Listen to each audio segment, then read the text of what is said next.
Hi viewers, welcome to Anil tuition YouTube channel. So ఎవరైతే ఒక group 2 prelims complete చేసి mains కి ప్రిపేర్ అవుతున్నారో వాళ్ళందరికీ కూడా వన్స్ అగైన్ మన ఛానల్ తరపున ఆల్ ది బెస్ట్ తెలియజేస్తున్నాను. ఇంకా మీకు ఉన్నటువంటి ఈ యొక్క 90 నుంచి 100 రోజుల సమయాన్ని మీరు వృధా చేయకుండా నేను ఇచ్చేటువంటి టిప్స్ కనుక మీరు ఫాలో అయినట్లయితే కనుక డెఫినెట్ గా మీరు గ్రూప్ 2 మెయిన్స్ లో మంచి మార్కులు సాధించడంతో పాటు ఖచ్చితంగా ఒక ఉద్యోగం అనేది మీరు సొంతం చేసుకుంటారు. సో ఆల్రెడీ ఒక గ్రూప్ 2 మెయిన్స్ కి సంబంధించి మన ఛానల్లో పేపర్ 1 కి సంబంధించి ఏపీ హిస్టరీ, అదే విధంగా ఇండియన్ పాలిటిక్స్ సంబంధించినటువంటి వీడియోస్ అనేవి సిలబస్ లో ఏ విధంగా అయితే మెన్షన్ చేశారో అదే విధంగా ప్రతి టాపిక్ ని కూడా నేను సిరీస్ మీ అందరికీ కూడా అర్థమయ్యే విధంగా అనేక స్టాండర్డ్ బుక్స్ ని సేకరించి మీరు మరలా రివిజన్ చేసుకోకుండా, మరలా మీరు సొంత నోట్స్ అనేది రాసుకోకుండా కేవలం నా యొక్క సొంత నోట్స్ ద్వారా మీరు చదువుకోవడం ద్వారా ఖచ్చితంగా ఈ గ్రూప్ 2 మెయిన్స్ లో మీరు మంచి మార్కులు సాధించడం జరుగుతుంది. సో దానిలో భాగంగా ఆల్రెడీ మనం ఏపీ హిస్టరీకి సంబంధించి శాతవాహనులు అనే కాన్సెప్ట్ అనేది డిస్కస్ చేసుకోవడం జరిగింది. సో దానికి సంబంధించి ఆల్రెడీ మనం ఒక 9 భాగాలు, అంటే 9 పార్ట్ల కింద మన యొక్క శాతవాహన రాజ్యాన్ని మనం డివైడ్ చేసి యొక్క శాతవాహన యుగానికి సంబంధించి మనం ప్రతి వీడియోలో కూడా మనం ఏంటంటే ప్రతి డీటెయిల్ కూడా మనం ఎక్స్ప్లెయిన్ చేయడం జరిగింది. సో ఇంకెవరైనా కనుక మీలో ఆ వీడియోస్ చూడకపోతే కనుక ఈ యొక్క శాతవాహన యుగానికి సంబంధించి ఖచ్చితంగా ఆ వీడియోస్ చూడండి. ఆ వీడియోస్ చూసిన తర్వాత మీకు శాతవాహన యుగానికి సంబంధించి మీకు ఒక కంప్లీట్ కాన్సెప్ట్ అనేది మీకు అర్థమవుతుంది. సో ఇంకా కనుక మీ యొక్క శాతవాహన గురించి ఎటువంటి డౌట్ ఉన్నా సరే, ఏదైనా కాన్సెప్ట్ కనుక నేను మర్చిపోయినట్లయితే కనుక మీరు ఖచ్చితంగా కింద కామెంట్ సెక్షన్ లో కామెంట్ చేయండి. నేను డెఫినెట్ గా వాటికి రిప్లై ఇస్తాను. సో నెక్స్ట్ వీడియోలో కనుక మీరు ఏదైతే టాపిక్ కావాలనుకుంటున్నారో ఆ టాపిక్ గురించి ఖచ్చితంగా నేను మీకు వీడియో రూపంలో ప్రతిదీ కూడా నేను ఎక్స్ప్లెయిన్ చేయడానికి సిద్ధంగా ఉన్నాను. సో మీరు చేయవలసిందల్లా ఏంటంటే ఖచ్చితంగా మన ఛానల్ సబ్స్క్రైబ్ చేసుకోండి. మీరు కనుక మొట్టమొదటిసారి కనుక ఈ వీడియో చూసినట్లయితే మన ఛానల్ ఖచ్చితంగా సబ్స్క్రైబ్ చేసుకోండి. ఎవరైతే గ్రూప్ 2 సీరియస్ గా ప్రిపేర్ అవుతున్నారో వాళ్ళందరికీ కూడా షేర్ చేయండి. అదే విధంగా ఈ యొక్క వీడియోస్ కి సంబంధించినటువంటి నోట్స్ అనేది పీడిఎఫ్ రూపంలో కనుక మీకు కావాలంటే కనుక మీరు ఖచ్చితంగా మన ఛానల్లో జాయిన్ అవ్వండి. మన ఛానల్లో కనుక మీరు జాయిన్ అయినట్లయితే ఈ యొక్క పీడిఎఫ్ నోట్స్ అనేవి ఏవైతే ఉన్నాయో ఈ యొక్క పీడిఎఫ్ నోట్స్ తో పాటు మెంటర్షిప్ ప్రోగ్రామ్ అనేది కూడా నేను ఎవరైతే మన ఛానల్లో జాయిన్ అవుతారో వాళ్ళందరికీ కూడా నేను అందించడం జరుగుతుంది. అదే విధంగా ఎవరైతే మన ఛానల్లో జాయిన్ అవుతారో వాళ్ళందరికీ కూడా నా పర్సనల్ ఫోన్ నెంబర్ అనేది మీ అందరికీ కూడా ఇవ్వడం జరుగుతుంది. అంటే మీరు గ్రూప్ 2 మెయిన్స్ కంప్లీట్ అయ్యేంత వరకు కూడా ప్రతి సబ్జెక్ట్ ని ఏ విధంగా మీరు చదువుకోవాలి, అదే విధంగా గ్రూప్ 2 మెయిన్స్ కి రాసేటప్పుడు మీరు పోస్ట్ ప్రిఫరెన్స్ అనేది ఏ విధంగా ఇచ్చుకోవాలి, అన్ని వివరాలు కూడా నేను మీకు ఖచ్చితంగా మీకు అందరికీ అందజేస్తాను. కాబట్టి మీరు చేయవలసిందల్లా ఏంటంటే మన ఛానల్ సబ్స్క్రైబ్ చేసుకుని పక్కనే ఉన్నటువంటి జాయిన్ అనే సింబల్ ఉంటుంది. ఆ జాయిన్ లోకి వెళ్ళినట్లయితే మీకు మన ఛానల్లో మీరు జాయిన్ అవ్వచ్చు. సో జాయిన్ అయిన తర్వాత ఖచ్చితంగా మీ అందరికి కూడా నేను మరలా ఏంటంటే సపరేట్ గా గ్రూప్ అని క్రియేట్ చేస్తాను. వాళ్ళందరికీ కూడా ప్రీవియస్ పేపర్స్ తో పాటు ఖచ్చితంగా ఈ పీడిఎఫ్స్ కూడా మీకు అందరికి అందిస్తాను. అదే విధంగా కట్ ఆఫ్ గురించి సమాచారం కానీ లేదా పుస్తకాల గురించినటువంటి సమాచారం కానీ మీకు ఎటువంటి డౌట్ ఉన్నా సరే ఖచ్చితంగా మీరు నా కాంటాక్ట్ నెంబర్ కూడా మీకు ఇస్తాను. కాబట్టి మీరు డైరెక్ట్ గా నన్ను కాంటాక్ట్ చేయండి. ఖచ్చితంగా ఈ వీడియో కనుక చూసిన తర్వాత మీకు నచ్చినట్లయితే మీ ఫ్రెండ్స్ అందరికీ షేర్ చేయండి. ఇంకా ఏదైనా సరే మీకు డౌట్ ఉంటే కనుక కింద కామెంట్ సెక్షన్ లో కామెంట్ చేయండి. ఇక మనం ఆల్రెడీ ఈ యొక్క శాతవాహన సిరీస్ కి సంబంధించి ఆల్రెడీ మనం శాతవాహన యుగం అనేది కంప్లీట్ గా మనం డిస్కస్ చేసుకున్నాం. ఇంకా దానికి సంబంధించి మీకు ఎటువంటి డౌట్ ఉన్నా సరే దానికి సంబంధించి కూడా మీరు కామెంట్ సెక్షన్ లో కామెంట్ చేయండి. సో ఈ రోజు ఏంటంటే మనం ఇక్ష్వాకులు అంటే శాతవాహన రాజ్యం తర్వాత మన ఆంధ్రదేశాన్ని పరిపాలించినటువంటి రాజులు ఎవరంటే కనుక ఇక్ష్వాకు వంశానికి చెందినటువంటి రాజులు అనమాట. ఈ యొక్క ఇక్ష్వాకు వంశం అనేది ఏ విధంగా మన ఆంధ్రదేశాన్ని పరిపాలించారు అనేది ఒకసారి మనం చూసినట్లయితే, సో ఆల్రెడీ ఈ యొక్క శాతవాహనులు ఎవరైతే ఉన్నారో ఈ యొక్క శాతవాహనులు ఎప్పుడైతే బలహీనం అయిపోయారో, అంటే శాతవాహనుల అనంతరం వాళ్ళ యొక్క సామంతులుగా ఉన్నటువంటి వాళ్ళు ఎవరైతే ఉన్నారో సామంతులుగా ఉన్నటువంటి వాళ్ళలో ఒకరైనటువంటి యొక్క ఇక్ష్వాకులు ఏంటంటే ఈ యొక్క శాతవాహనులు ఎవరైతే ఉన్నారో వాళ్ళకు సామంతులుగా ఉంటూ మహాతలవారు అనే ఒక ఉద్యోగంలో ఇక ఇక్ష్వాకులు అనేవాళ్ళు ఉండేవాళ్ళు అనమాట. అంటే ఏంటంటే ఒక సర్వ సైన్యాధ్యక్షుడి హోదాలో ఈ యొక్క ఇక్ష్వాకులు ఇక శాతవాహనులకి సామంతులుగా ఉండేవాళ్ళు అనమాట. ఈ విధంగా సామంతులుగా ఉన్నప్పుడు శాతవాహన రాజులో 30 రాజులో ఉన్నటువంటి చివరి రాజు అయినటువంటి యొక్క 3వ పులోమావి ఎవరైతే ఉన్నారో ఈ యొక్క 3వ పులోమావి అంటే శాతవాహన రాజ్యంలో చివరి రాజు అయినటువంటి యొక్క 3వ పులోమావిని ఓడించినటువంటి రాజు ఎవరంటే మనకి శ్రీ శాంతమూలుడు అనమాట. ఈ యొక్క శ్రీ శాంతమూలుడు అంటారు, లేదా శ్రీ శాంతమూలుడు అని కూడా ఉంటుంది అనమాట. సో ఈ యొక్క శ్రీ శాంతమూలుడు ఏం చేస్తారంటే ఈ యొక్క శాతవాహన రాజులో చివరి రాజు అయినటువంటి యొక్క 3వ పులోమావిని ఓడిస్తాడు. సో ఈ విధంగా ఈ యొక్క 3వ పులోమావిని ఓడించాడు అని చెప్పి మనకి ఫణిగిరి శాసనం ద్వారా తెలుస్తుంది అనమాట. అదే విధంగా ఈ యొక్క ఇక్ష్వాకులు శాతవాహనుల యొక్క సామంతులు అని చెప్పి మనకి ఏ శాసనం ద్వారా తెలుస్తుందంటే అల్లూరి శాసనం ద్వారా తెలుస్తుంది అనమాట. ఈ యొక్క అల్లూరి శాసనం అనేది ఇక్ష్వాకు రాజు అయినటువంటి వీర పురుష దత్తుడు వేయించినటువంటి శాసనం అంట. సో ఈ విధంగా శాతవాహనుల అనంతరం వాళ్ళు సామంతులుగా ఉన్నటువంటి మహాతలవారి ఉద్యోగాల్లో ఉన్నటువంటి ఇక్ష్వాకులు ఎవరైతే ఉన్నారో వీళ్ళు చివరి రాజు అయినటువంటి మూడో పులోమావిని ఓడించి వాళ్ళ యొక్క స్వతంత్ర సామ్రాజ్యాన్ని, ఇక్ష్వాకు స్వతంత్ర సామ్రాజ్యాన్ని స్థాపించడం జరుగుతుంది అనమాట. అదే విధంగా ఈ యొక్క ఇక్ష్వాకులు ఏంటంటే వాళ్ళ యొక్క రాజధాని, వాళ్ళ యొక్క క్యాపిటల్ అనేది ఏదంటే నాగార్జున కొండ లేదా శ్రీ పర్వతం దగ్గరలో ఉన్నటువంటి విజయపూరి అనే పట్టణం ఏదైతే ఉందో దాన్ని రాజధానిగా చేసుకుని స్వతంత్ర రాజ్యం స్థాపించి వాళ్ళు పరిపాలన అనేది చేయడం జరుగుతుంది అనమాట. సో ఇది ఈ యొక్క ఇక్ష్వాకులకు సంబంధించినటువంటి బేసిక్ ఇన్ఫర్మేషన్ అనమాట. ఇంకోటి ఏంటంటే ఈ యొక్క ఇక్ష్వాకు రాజ్యం ఏదైతే ఉందో ఈ యొక్క ఇక్ష్వాకులు అనే వాళ్ళు క్రీస్తు శక 220 నుంచి 295 వరకు, అంటే సుమారు 75 సంవత్సరాల పాటు మన ఆంధ్రదేశాన్ని పరిపాలించడం జరుగుతుంది. సో శాతవాహనులు ఎవరైతే ఉన్నారో వాళ్ళందరూ కూడా మనం ఏమని మాట్లాడుకున్నాం, 450 సంవత్సరాలకు పైగా మన ఆంధ్రదేశాన్ని పాలించారు. ఈ యొక్క ఇక్ష్వాకులు ఎవరైతే ఉన్నారో ఈ యొక్క ఇక్ష్వాకులు శాతవాహనులంత బలవంతులు కానప్పటికీ కూడా మన ఆంధ్రదేశంలో వాళ్ళు కూడా ఒక చెరగని ముద్ర వేయడం వల్ల మనం వీళ్ళ గురించి కూడా చదవాల్సిన అవసరం ఎంతైనా ఉంది. సో ఈ యొక్క ఇక్ష్వాకులు ఎవరైతే ఉన్నారో వీళ్ళు 75 సంవత్సరాలు మన ఆంధ్రదేశాన్ని పాలించడం జరిగింది. అంటే సుమారు క్రీస్తు శకం 3వ శతాబ్దం నుంచి 4వ శతాబ్దం మధ్యలో మన ఆంధ్రదేశాన్ని వీళ్ళు పరిపాలించడం జరిగింది. సో పురాణాల ప్రకారం ఏంటంటే వీళ్ళు 7 రాజులు అని చెప్పి మనకు పురాణాల ప్రకారం తెలుస్తుంది. అదే విధంగా శాసనాల ద్వారా ఏంటంటే మనకి కేవలం 4 రాజులు ఈ యొక్క ఇక్ష్వాకు రాజ్యాన్ని లేదా ఈ యొక్క ఇక్ష్వాకు వంశం ఏదైతే ఉందో, డైనాసిటీ ఏదైతే ఉందో ఈ యొక్క ఇక్ష్వాకు వంశాన్ని కేవలం 4 రాజులు మాత్రమే పరిపాలించినట్లు మనకి శాసనాల ద్వారా తెలుస్తుంది అనమాట. అదే విధంగా ఈ యొక్క ఇక్ష్వాకు రాజ్యం అనేది అప్పట్లో ఏ విధంగా ఉండేదంటే ప్రజెంట్ ఉన్నటువంటి గుంటూరు, ప్రకాశం, నెల్లూరు, కడప, కర్నూలు, నల్గొండ జిల్లాలన్నీ కూడా కలిపి ఈ యొక్క ఇక్ష్వాకు రాజులు ఎవరైతే ఉన్నారో వీళ్ళు వాళ్ళ యొక్క రాజ్యం కింద పరిపాలన అనేది చేయడం జరిగింది అనమాట. ఇంకోటి ఏంటంటే మన ఆల్రెడీ ప్రీవియస్ వీడియోస్ లో శాతవాహనులు బ్రాహ్మణులు అని చెప్పి 100% ఖచ్చితంగా శాతవాహనులు బ్రాహ్మణులు కానప్పటికీ కూడా 90% ఖచ్చితంగా శాతవాహనులు బ్రాహ్మణులే అని చెప్పి మనం ఏ విధంగా అయితే డిస్కస్ చేసుకున్నామో అదే విధంగా ఈ యొక్క ఇక్ష్వాకులు ఎవరైతే ఉన్నారో ఈ ఇక్ష్వాకులు ఏంటంటే బ్రాహ్మణులు కానప్పటికీ కూడా వీళ్ళు ఏంటంటే క్షత్రియులు అని చెప్పి చెప్పడం జరిగింది అనమాట. అంటే శాతవాహనులు బ్రాహ్మణులు, శాతవాహన సామంతులుగా ఉన్నటువంటి ఇక్ష్వాకులు ఎవరైతే ఉన్నారో వీళ్ళు క్షత్రియులు అని చెప్పి మనం తెలుసుకోవడం జరిగింది అనమాట.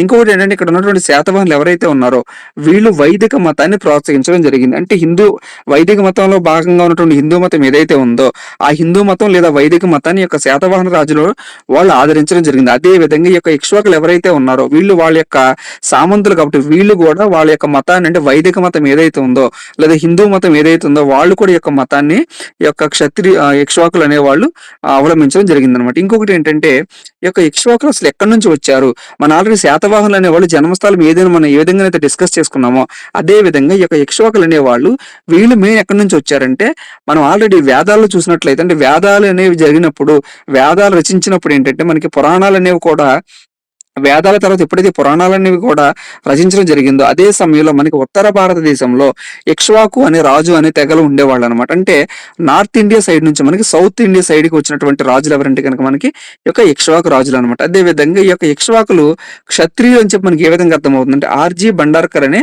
ఒక చరిత్రకారుడు అభిప్రాయం ప్రకారం ఏంటంటే ఈ యొక్క ఇక్ష్వాకులు ఎవరంటే మనకి క్షత్రియులు అని చెప్పి అర్థమవుతుందంట. అదే విధంగా ఈ యొక్క ఇక్ష్వాకు వంశం వాళ్ళు ఏమని చెప్పుకున్నారంటే మేము అయోధ్యకి చెందిన వాళ్ళము. అంటే అయోధ్య అనేది ఏంటి, శ్రీరాముడి యొక్క జన్మస్థలం. ఈ రోజున హిందువులు ఆరాధించినటువంటి శ్రీరాముడు ఎవరైతే ఉన్నాడో ఆ శ్రీరాముడి యొక్క జన్మస్థలం ఏంటి మనకి అయోధ్య. కాబట్టి ఈ యొక్క ఇక్ష్వాకు వంశం వాళ్ళు కూడా మేము కూడా ఎవరైతే యొక్క శ్రీరాముడు ఉన్నాడో జన్మించినటువంటి స్థలం ఉందో అదే స్థలంకు చెందినటువంటి వాళ్ళము, అంటే అయోధ్యకి చెందినటువంటి వాళ్ళం అని చెప్పి వీళ్ళే చెప్పుకోవడం జరిగింది. అదే విధంగా రాముడు కుటుంబానికి చెందినటువంటి వాళ్ళము, అదే విధంగా రఘువంశానికి చెందినటువంటి వాళ్ళం అని చెప్పి ఈ యొక్క ఇక్ష్వాకు వంశం వాళ్ళు చెప్పుకోవడం జరిగింది అనమాట.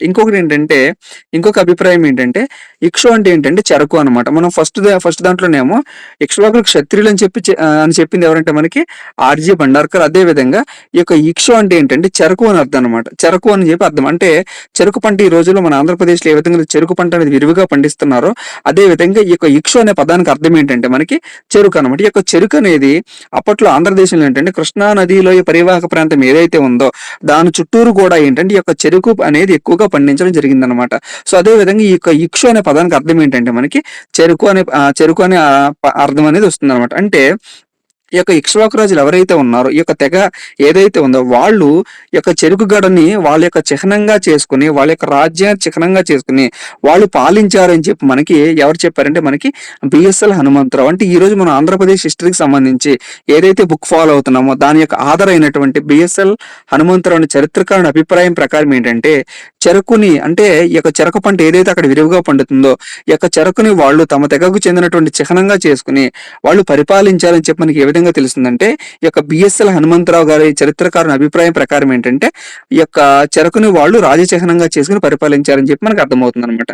ఇంకొకటి ఏంటంటే, వీళ్ళు శాతవాహనుల యొక్క సామంతులు కాబట్టి ఆటోమేటిక్ గా ఏంటంటే వాళ్ళ యొక్క సామంతులు కాబట్టి వాళ్ళు ఏదైతే రాజ్య పరిపాలన చేశారో దాంట్లో నుంచి యాజ్ ఇట్ ఈస్ గా వాళ్ళు కొన్ని అంశాలన్నీ ఖచ్చితంగా కాపీ చేస్తారంట. ఎందుకంటే సామంతులు అనే వాళ్ళు ఏంటంటే వాళ్ళ యొక్క రాజ్యాన్ని పరిపాలించినటువంటి ముందు రాజులు ఎవరైతే ఉన్నారో వాళ్ళు అవలంబించినటువంటి విధానాలు కానీ, వాళ్ళు పరిపాలించినటువంటి రాజ్యం అనేది ఏ విధంగా ఉంది, లేదా వాళ్ళు పరిపాలించినటువంటి మత పరిస్థితులు అనేవి ఏ విధంగా ఉన్నాయి, వాళ్ళు ఏ విధంగా వాణిజ్యం చేశారు, ఇవన్నీ కూడా వాళ్ళ దగ్గరుండి చూస్తారు. కాబట్టి ఖచ్చితంగా శాతవాహన సాంప్రదాయాన్ని ఖచ్చితంగా ఈ యొక్క సామంతులు అనేవాళ్ళు పాటించడం జరిగింది. అందుట్లో మొట్టమొదటిది ఏంటంటే మాతృనామాన్ని ధరించడం. అంటే శాతవాహన రాజులు ఏ విధంగానైతే మాతృనామాన్ని ధరించి వాళ్ళ యొక్క రాజ్య పరిపాలన అనేది చేయడం జరిగింది, అదే విధంగా ఈ యొక్క ఇక్ష్వాకులు అనేవాళ్ళు వాళ్ళు కూడా ఏంటంటే మాతృనామాన్ని ధరించారు అన్నమాట. అంటే మాతృనామం అంటే ఏంటంటే సింపుల్ గా చూసినట్లయితే మనం ఈ యొక్క ఇక్ష్వాకు రాజులకి ఏంటంటే బహుభార్యలు ఉండేవాళ్ళు అనమాట. అంటే మనం చూసినట్లయితే కనుక శాతవాహన రాజ్యంలో కూడా కొంతమందికి బహుభార్యలు ఉండేవాళ్ళు.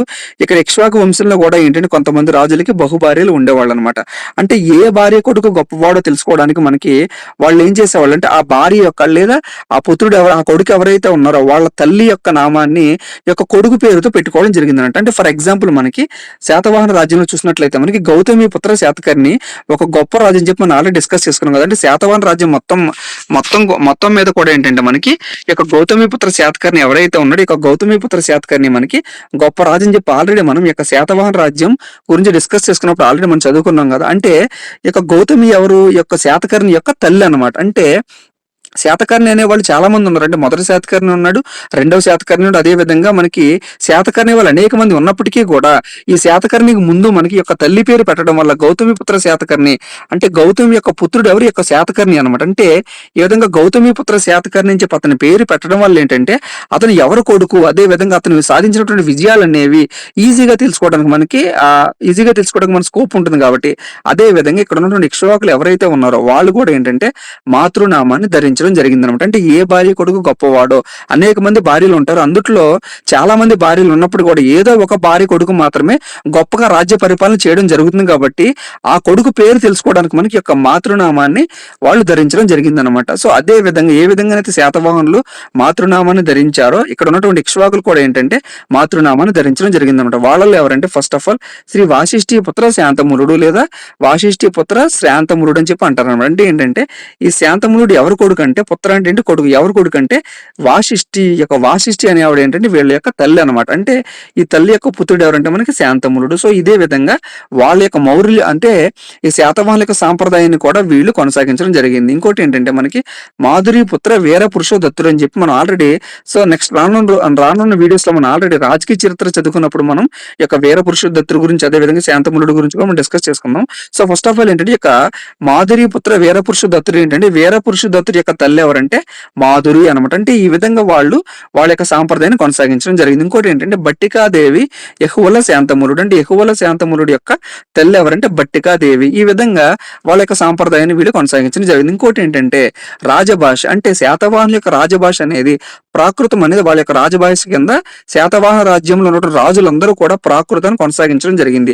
ఎక్సెప్ట్ కొంతల శాతకర్ణి, ఒక కొంతల శాతకర్ణి మాత్రమే ఏంటంటే సంస్కృతంలో శాసనాలు వేయించడం కానీ, లేదా సంస్కృతాన్ని తన భాషగా ఆదరించినటువంటి రాజు ఎవరంటే మనకి శాతవాహన రాజ్యంలో కొంతల శాతకర్ణి అనమాట. సో అదే విధంగా ఈ యొక్క ఇక్ష్వాకు రాజ్యంలో కూడా ఏంటంటే వీళ్ళ యొక్క రాజభాష ఏంటంటే ప్రాకృత భాష కింద వీళ్ళు కూడా కొనసాగించడం జరిగింది. ఇంకోటి ఏంటంటే రాజలాంఛనం. అంటే ఏంటంటే వాళ్ళ యొక్క రాజలాంఛనం అనేది ఏంటంటే శాతవాహన రాజ్యంలో వాళ్ళ యొక్క రాజలాంఛనం అనేది పంజాయిత్తున సింహం అనమాట. కానీ ఇక్కడ ఇక్ష్వాకులు ఎవరైతే ఉన్నారో, ఇక్ష్వాకు రాజులు ఎవరైతే ఉన్నారో వీళ్ళ యొక్క రాజలాంఛనం ఏంటంటే సింహం అనమాట. అంటే పంజాయిత్తున సింహానికి పెద్ద తేడా లేదు కాబట్టి వాళ్ళనే వీళ్ళు అనుకరించారని చెప్పి మనం అర్థం చేసుకోవచ్చు అనమాట. ఇంకోటి ఏంటంటే వాళ్ళ యొక్క మతం ఏంటంటే క్షత్రియులు. ఆల్రెడీ మనం ఏం చూసుకున్నాం, ఈ యొక్క ఇక్ష్వాకులు ఎవరైతే ఉన్నారో వీళ్ళు క్షత్రియులు అని చెప్పి ఆల్రెడీ మనం చూసుకున్నాం కదా. ఈ యొక్క క్షత్రియులు అనేవాళ్ళు ఏంటంటే వైదిక మతాన్ని ఆదరించారనమాట. అంటే వైదిక మతం ఏదైతే ఉందో ఈ యొక్క వైదిక మతాన్ని ఈ యొక్క క్షత్రియులు అనేవాళ్ళు ఆదరించడం జరిగింది. ఇంకొకటి ఏంటంటే ఈ యొక్క ఇక్ష్వాకు రాజులందరిలో కూడా కేవలం యొక్క వీరపురుషుడు దత్తుడు కాలంలోనే ఈ యొక్క వీరపురుషుడు దత్తుడు రాజ్య పరిపాలన చేసేటప్పుడు మాత్రమే బౌద్ధ మతం అనేది స్వర్ణయుగం కింద వర్ధిల్లింది అనమాట. అంటే ఇతని కాలంలో ఏంటంటే బౌద్ధానికి సంబంధించినటువంటి ఆనవాళ్లు కానీ, లేదా బౌద్ధులు ఎవరైతే ఉన్నారో దానికి సంబంధించినటువంటి దానాలు కానీ, బౌద్ధులకు సంబంధించి అనేక విహారాలు కానీ, అనేక గుళ్ళు కానీ, అనేక చైత్యాలు అన్ని కూడా ఏంటంటే ఇక వీరపురుష దత్తుని కాలంలోనే నిర్మించడం జరిగింది. కాబట్టి వీరపురుష దత్తుని కాలాన్ని ఏమంటారంటే బౌద్ధ మతంలో స్వర్ణయుగం అని చెప్తారంట. అంటే మిగిలినటువంటి రాజులు ఎవరైతే ఉన్నారో వాళ్ళందరూ కూడా ఏంటంటే వైదిక మతాన్ని మాత్రమే ప్రోత్సహించడం జరిగింది. కానీ ఇక వీరపురుషుడు దత్తుడి కాలంలో ఏంటంటే బౌద్ధ మతం అనేది ఎక్కువగా అక్కడ ఉన్నటువంటి ప్రజలందరూ కూడా ఆదరించడం జరిగింది అనమాట. ఇంకొకటి ఏంటంటే వీళ్ళతో పాటు శివుని కూడా వీళ్ళు పూజించడం జరిగింది. అదే విధంగా కార్తికేయుని కూడా వీళ్ళు పూజించడం జరిగింది. కార్తికేయ అంటే మనం ఆల్రెడీ కార్తికేయ సినిమా మీరు చూసే ఉంటారు. అక్కడ ఏంటి సుబ్రహ్మణ్య స్వామి కింద సుబ్రహ్మణ్య స్వామిని పూజించడానికి వాళ్ళు ఏంటంటే ఒక సినిమా మీద ఒక కాన్సెప్ట్ తీశారు కదా. సో సేమ్ కాన్సెప్ట్ అన్నట్టు. అంటే ఈ యొక్క కార్తికేయ అనే దేవుడు ఎవరైతే ఉన్నారో సుబ్రహ్మణ్య స్వామి అనే దేవుడిని వీళ్ళ యొక్క మతం కింద కూడా వీళ్ళు పూజించడం జరిగింది. అదే విధంగా మాతృ దేవతారాధన కూడా మనకి వీళ్ళ యొక్క కాలంలో మనకి అమల్లో ఉందన్నమాట. ఇంకొకటి ఏంటంటే వీళ్ళ యొక్క ప్రత్యేకతలు ఏంటంటే శాతవాహనులకు సంబంధించి కొన్ని ప్రత్యేకతలు ఆల్రెడీ మనం డిస్కస్ చేసుకున్నాం. అదే విధంగా ఇక్కడ ఇక్ష్వాకుల యొక్క ప్రత్యేకతలు ఏంటంటే వీళ్ళు దేవాలయాలు నిర్మించారు. అంటే మొట్టమొదటిసారిగా ఆంధ్రదేశంలో దేవాలయాలు నిర్మించింది ఎవరు అని చెప్పి మనకి కనుక గ్రూప్ 2 మెయిన్స్ లో మనకి బిట్ వచ్చినట్లయితే ఖచ్చితంగా ఇక్ష్వాకులు అని చెప్పి మనం పెట్టవలసి ఉంటుంది అనమాట. అంటే మనం శాతవాహన రాజ్యంలో ఎన్ని చదువుకున్నప్పటికీ కూడా వాళ్ళ కాలంలో మనం ఒక్క దేవాలయం గురించి కూడా మనం డిస్కస్ చేసుకోవడం జరగలేదు. ఎందుకంటే శాతవాహన కాలంలో అటువంటి దేవాలయాలు అనేవి ఎవరు కూడా నిర్మించలేదు. కానీ ఈ యొక్క ఇక్ష్వాకులు ఎవరైతే ఉన్నారో వీళ్ళ యొక్క కాలంలో ఏంటంటే అనేక దేవాలయాలను నిర్మించడం జరిగింది. ఖచ్చితంగా ఈ యొక్క దేవాలయాల కాన్సెప్ట్ మీద మనకి ఎగ్జామ్ లో బిట్ అనేది రావడానికి అవకాశం ఉంటుంది. అదే విధంగా తెలంగాణ ఆంధ్రలో మొట్టమొదటిసారిగా దేవాలయాలు నిర్మించినటువంటి రాజులు ఎవరంటే కనుక మనకి ఇక్ష్వాకు వంశానికి చెందినటువంటి రాజులు అనమాట. సో ఈ యొక్క ఇక్ష్వాకు చెందినటువంటి రాజులు అని చెప్పి మనం డిస్కస్ చేసుకున్నాం కదా. కేవలం ఏంటంటే మనం శాతవాహన రాజ్యం చదివేటప్పుడు ఆల్మోస్ట్ ఏంటంటే మనం 10 నుంచి 12 రాజుల వరకు కూడా మనం చదవాల్సి ఉంటుంది. కానీ ఈ యొక్క ఇక్ష్వాకు వంశానికి సంబంధించిన రాజులు చదివేటప్పుడు ఏంటంటే మనం కేవలం 4 గురించి చదివితే సరిపోతుంది అనమాట. అందుట్లో ఏంటంటే మొట్టమొదటి రాజు అంటే ఇక్ష్వాకు స్వతంత్ర సామ్రాజ్యాన్ని స్థాపించినటువంటి రాజు ఎవరంటే మనకి శ్రీ శాంతమురుడు, లేదా ఇతన్ని శ్రీ శాంతమురుడు అని కూడా పిలవడం జరుగుతుంది. ఇతను ఏంటంటే వైదిక మతస్థుడు. సో రెండవ రాజు ఎవరంటే మనకి వీరపురుష దత్తుడు. అంటే ఇక్ష్వాకు రాజులందరిలో కూడా గొప్పవాడు ఎవరంటే కనుక మనకి వీరపురుష దత్తుడు. యొక్క వీరపురుషుడు దత్తుడు కాలంలో ఏంటంటే బౌద్ధ మతం అనేది స్వర్ణయుగం కింద వర్ధిల్లింది. సో తర్వాత మూడవ రాజు ఎవరంటే యెహువల శాంతములుడు. యొక్క యెహువల శాంతములుడు అనేవాడు ఇక్ష్వాకు రాజులందరిలో కూడా ఎక్కువ కాలం ఇతను పరిపాలిస్తాడనమాట. సో లాస్ట్ రాజు 4వ రాజు ఎవరంటే మనకి రుద్రపురుష దత్తుడు. ఈ యొక్క రుద్రపురుష దత్తుడు ఏంటంటే ఈ యొక్క ఇక్ష్వాకులందరిలో కూడా ఏంటంటే చివరివాడు అనమాట. సో వీళ్ళందరి గురించి కూడా మనం నెక్స్ట్ వీడియోస్ లో మనం ఏ విధంగానైతే మనం శాతవాహన రాజ్యంలో ఫస్ట్ ఆఫ్ ఆల్ మనం ఏం మాట్లాడుకున్నాం, వాళ్ళ యొక్క రాజకీయ పరిపాలన, అదే విధంగా తర్వాత ఏంటంటే వాళ్ళ యొక్క గ్రామ పరిపాలన అనేది ఏ విధంగా ఉంది, తర్వాత వాళ్ళ యొక్క ఆర్థిక పరిస్థితులు అనేవి ఏ విధంగా ఉన్నాయి, వాళ్ళ యొక్క మత పరిస్థితులు అనేవి ఏ విధంగా ఉన్నాయి, వాళ్ళ యొక్క వాణిజ్య పరిస్థితులు ఏ విధంగా ఉన్నాయి, మనం ఏ విధంగా అయితే డిస్కస్ చేసుకున్నామో ప్రతి పాయింట్ ను కూడా ప్రతి యుగానికి సంబంధించిన రాజుల గురించి కూడా అదే విధంగా మనం ఈ యొక్క ఇక్ష్వాకు రాజుల గురించి కూడా మనం అదే విధంగా రానున్న వీడియోస్ లో డిస్కస్ చేసుకున్నాం. ఇప్పుడు ఏంటంటే కేవలం ఏ రాజులు పరిపాలించారు, ఏ రాజులు అనేవాళ్ళు ఉన్నారని చెప్పి మాత్రమే నేను ఈ వీడియోలో చెప్పడం జరిగింది. ఇంకొకటి ఏంటంటే మెయిన్ ఈ యొక్క ఇక్ష్వాకు వంశంలో ఈ యొక్క ఇక్ష్వాకు రాజుల్లో ఏంటంటే అనేక దేవాలయాలని ఇక్కడ ఉన్నటువంటి రాజులు నిర్మించడం జరిగింది. వాటిలో ఏంటంటే మనం ఇంపార్టెంట్ దేవాలయాలు ఏవైనా ఒకసారి చూసినట్లయితే ఫస్ట్ ఏంటంటే మనకి సర్వదేవాది దేవాలయం. ఈ యొక్క సర్వదేవాది దేవాలయం ఎవరు నిర్మించాడంటే ఎవరి కాలంలో నిర్మించడం జరిగిందంటే యెహోవా శాంతములుడు ఎవరైతే ఉన్నారో ఈ యొక్క యెహోవా శాంతములుడు కాలంలో మనకి యొక్క సర్వదేవాది దేవాలయం అనేది నాగార్జున కొండపైనటువంటి అనేక దేవాలయాల్లో అతిపెద్ద దేవాలయం ఏదంటే కనుక మనకి సర్వదేవాది దేవాలయం. సో దీన్ని నిర్మించింది ఎవరంటే మనకి యలసిరి. యొక్క యలసిరి అంటే ఎవరంటే సో దీన్ని కొన్ని టెక్స్ట్ బుక్స్ లో ఏముంటుందంటే యలసిరి అని ఉంటుంది. మనకి కొన్ని స్టాండర్డ్ బుక్స్ ఏంటంటే యలసిరి అని కూడా ఉంటుంది అనమాట. సో ఇతను ఎవరంటే యెహోవా శాంతములుడు యొక్క మనవడు అనమాట. ఈ యొక్క యెహోవా శాంతములుడు యొక్క మనవడే ఈ యొక్క యలసిరి లేదా యలసిరి అనమాట. సో ఇతను నిర్మించిన దేవాలయం ఏంటంటే మనకి సర్వదేవాది దేవాలయం.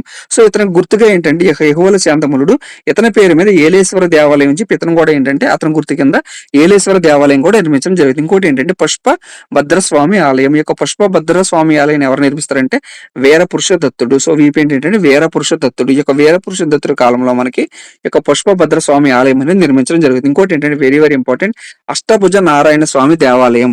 ఈ యొక్క అష్టభుజ నారాయణ స్వామి దేవాలయం గురించి ఖచ్చితంగా ప్రతి కాంపిటేటివ్ ఎగ్జామ్స్ లో కూడా ఏంటంటే అనేక సార్లు ఈ యొక్క బిట్స్ అనేవి ఇవ్వడం జరిగిందనమాట.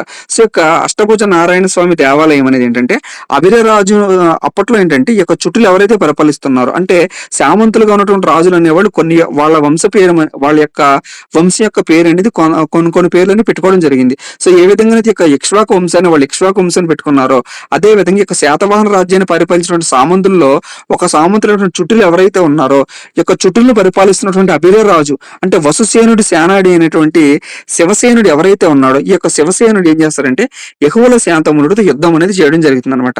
ఈ యొక్క యెహోవా శాంతములుని యుద్ధంలో ఓడించిన తర్వాత దానికి గుర్తుగా ఏం చేస్తారంటే ఇతను నాగార్జున కొండపై మనకి అష్టభుజ నారాయణ స్వామి దేవాలయాన్ని నిర్మించడం జరిగింది అనమాట. సో దీని యొక్క ప్రత్యేకతలు ఏంటంటే చెక్క బొమ్మతో ఇక్కడ ఒక విగ్రహం అనేది ఉంటుంది అనమాట. ఈ యొక్క విగ్రహాన్ని దేంతో తయారు చేస్తారంటే చెక్క బొమ్మతో ఈ యొక్క విగ్రహాన్ని తయారు చేయడం జరుగుతుంది. అదే విధంగా ఆ గుడికి వచ్చినటువంటి వాళ్ళకి దాహాన్ని తీర్చడానికి అక్కడ పక్కనే ఒక బావి కూడా నిర్మించడం జరుగుతుంది అనమాట. సో ఇదంతా కూడా ఏంటంటే మనం ఆ దేవాలయాల గురించి మనం చదువుకున్నప్పుడు నేర్చుకోవాల్సినటువంటి అంశాలు అనమాట. ఇంకోటి ఏంటంటే నవగ్రహ దేవాలయం, తర్వాత ఏంటంటే మనకి కార్తికేయ దేవాలయం. ఈ యొక్క కార్తికేయ దేవాలయం కూడా ఏంటంటే మనకి యెహోవా శాంతములుడు అంటే దక్షిణ భారతదేశంలో హిందూ దేవాలయాలు నిర్మించినటువంటి మొట్టమొదటి రాజు ఎవరంటే కనుక మనకి ఖచ్చితంగా ఈ యొక్క యెహోవా శాంతములుడు అనమాట. అదే విధంగా ఇక్ష్వాకు రాజ్యం అనేది అత్యున్నత స్థాయిని చేరుకుంది ఎవరి కాలంలో అంటే మనకి యొక్క యెహోవా శాంతములుడు కాలంలోనే మనకి ఈ యొక్క ఇక్ష్వాకు రాజ్యం అనేది మనకి పీక్ స్టేజ్ అనమాట. అంటే అత్యున్నత స్థానానికి చేరుకుంది అనమాట. అంటే ఏంటంటే అతని యొక్క రాజ్య పరిపాలన అంత బాగా చేశాడు అనమాట. ఇంకోటి ఏంటంటే కుబేర దేవాలయం. కుబేర దేవాలయం ఏంటంటే 100 స్తంభాలతో నిర్మితమైనటువంటి దేవాలయం అనమాట. ఇంకోటి సప్తమాతృక దేవాలయం. సప్తమాతృక దేవాలయం ఏంటంటే 7 దేవతలు అనమాట. అంటే 7 దేవతల ప్రతిమలతో కూడినటువంటి విగ్రహాలతో కూడినటువంటి దేవాలయం ఏమంటారంటే సప్తమాతృకుల దేవాలయం. ఇంకోటి ఏంటంటే దేవసేన దేవాలయం. సో దేవసేన దేవాలయం ఏంటంటే కార్తికేయ దేవుడు ఎవరైతే ఉన్నారో సుబ్రహ్మణ్య స్వామి ఎవరైతే ఉన్నారో ఈ యొక్క సుబ్రహ్మణ్య స్వామి భార్య ఎవరంటే మనకి దేవసేన. సో దాని పేరు మీదుగా ఈ యొక్క దేవాలయానికి మనకి దేవసేన దేవాలయం అని పేరు వచ్చింది అనమాట. అంటే 36 స్తంభాలతో నిర్మించినటువంటి దేవాలయం ఏది అని మనకి ఎగ్జామ్ ఇచ్చినట్లయితే కనుక దేవసేన దేవాలయం. అలా కాకుండా కనుక 100 స్తంభాలతో నిర్మితమైనటువంటి దేవాలయం ఏదంటే కనుక మనకి కుబేర దేవాలయం. సో ఇంకొకటి ఏంటంటే ఇక్కడ మనకి లాస్ట్ హారతీదేవి దేవాలయం. ఈ యొక్క హారతీదేవి దేవాలయం ఏంటంటే చిన్న పిల్లలను రక్షించినటువంటి దేవాలయం ఏమంటారంటే మనకి హారతీదేవి దేవాలయం చెప్పి మనం డిస్కస్ చేసుకోవడం జరుగుతుంది. సో ఇంకా రానున్న వీడియోస్ లో దీని గురించి మనం ఇంకా డీటెయిల్ గా మనం డిస్కస్ చేసుకుందాం. సో నెక్స్ట్ వీడియోకి వెళ్లే ముందు మరలా చెప్తున్నాను, నేను ఖచ్చితంగా మీరు మన ఛానల్ సబ్స్క్రైబ్ చేసుకోండి. ఈ యొక్క ఏపీ హిస్టరీకి సంబంధించి ఖచ్చితంగా నేను గ్రూప్ 2 మెయిన్స్ అయ్యేంత వరకు కూడా 100% సిలబస్ అనేది నేను మీకు కంప్లీట్ చేస్తాను. అదే విధంగా ఎవ్రీ వీక్ కూడా నేను ఏదైతే సిలబస్ అనేది ప్రతి వీడియోస్ రూపంలో మీకు అందించానో దానికి సంబంధించి మన ఛానల్లో ఎవరైతే జాయిన్ అవుతున్నారో వాళ్ళందరికీ కూడా ఎవ్రీ వీకెండ్ కూడా టెస్ట్ అనేది కండక్ట్ చేయడం జరుగుతుంది. ఈ యొక్క ఏపీ హిస్టరీ కాదు, ఇండియన్ పాలిటీ, అదే విధంగా ఇండియన్ ఎకానమీ సంబంధించి కూడా సిరీస్ అనేది స్టార్ట్ చేసుకోవడం జరిగింది. సో దానికి సంబంధించి కూడా నేను ఎవ్రీ వీక్ టెస్ట్ అనేది కండక్ట్ చేయడం జరుగుతుంది. కాబట్టి ఖచ్చితంగా గ్రూప్ 2 మెయిన్స్ కి ఎవరైతే ప్రిపేర్ అవుతున్నారో వాళ్ళందరికీ కూడా మన ఛానల్ ని షేర్ చేయండి, ఖచ్చితంగా సబ్స్క్రైబ్ చేసుకోండి. Thank you.